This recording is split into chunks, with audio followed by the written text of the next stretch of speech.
This is Eyewitness News at 5, and we are streaming live on CBS in Philly. Good evening, everyone. I'm Yuki Washington. And I'm Jessica Cartalia. Developing right now at 5, the Delaware Valley on terror alert. Homeland Security warns of a growing risk of potentially motivated, or politically rather, motivated violence.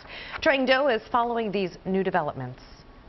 Law enforcement across the country are on high alert following a National Terrorism Advisory System bulletin issued by the Acting Secretary of Homeland Security.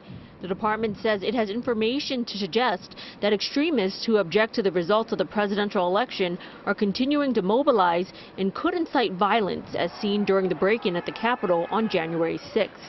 In an interview Wednesday on CBS This Morning, former Homeland Security Secretary Michael Chertoff says the Capitol riots exposed the real and growing threat of domestic terrorism. I think we need to treat it as seriously as we have been treating global jihadism in terms of a threat to Homeland Security. DHS is urging people to avoid large crowds and protests and to be hyper aware of their surroundings. Eyewitness News spoke to tourists visiting the Liberty Bell Wednesday who say they are acutely aware that these are tense times. I didn't want to come here last week because of the inauguration, and I didn't know if there might be some